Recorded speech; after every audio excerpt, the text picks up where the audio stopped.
আচ্ছা ভাই, আপনার নামটা কি? বুঝি নাই। কি নাম? রহিম। আপনার বাবার নাম? বুঝি নাই, জোরে বলেন। নথিয়ং। কোন পাড়া থেকে? কোথায় থেকে? কোথায়? পুকুরপাড়া। কোথায় এটা? বগালে থানচি নাকি রুমা? রুমা। আচ্ছা, আপনার নামটা ভাইয়া? বুঝি নাই। বুঝি নাই। দানিয়েল ত্রিপুরা। দানিয়েল। আচ্ছা আচ্ছা, বাবার নাম? ফণীন্দ্র। কোন পাড়া থেকে? বাগানপাড়া। এ পাড়ায়? আচ্ছা আচ্ছা আচ্ছা। আর ভাই আপনার নাম? খালিরাম ত্রিপুরা। কোন পাড়া? বাবার নাম?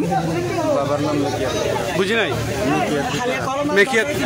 বুঝি নাই, বাবার নাম? মেকিয়া ত্রিপুরা। কোন পাড়া থেকে? থানচি বড় মদক। আচ্ছা, আপনার বাবার নাম কি বলছেন যে? ফণীন্দ্র ত্রিপুরা।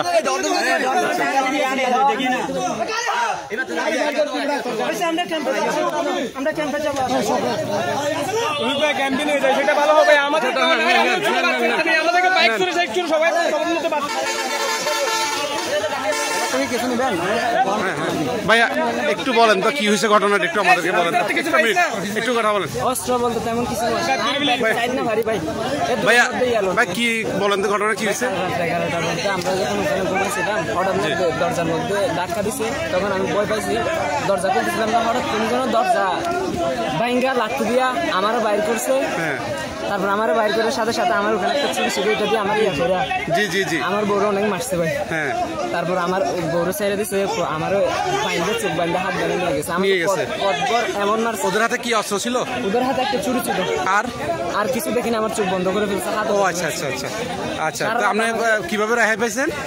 আমি এরা যখন শুভর শিকার করতে গেছে, ওদের বই ওরা হাত পেয়েছে, তখন আমি বলতেছি ভাই আমাকে ছেড়ে দেন, আমি কোনো মতো পালাবো না। ওরা যখন নিচে নামছে, আমি তারপর উপর দিকে চলে আসছি, তারপরে এরা আমাকে পাইছে।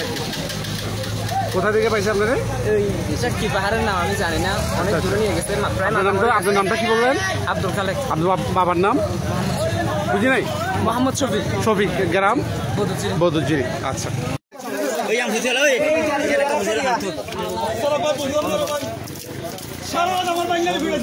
ভাইয়া এদিকে আসেন, এদিকে আনেন, এদিকে আনেন, সামনে আনেন, ছবি তুলবো। চিনে যান। হ্যাঁ, আরো কাছে আসেন। হ্যাঁ।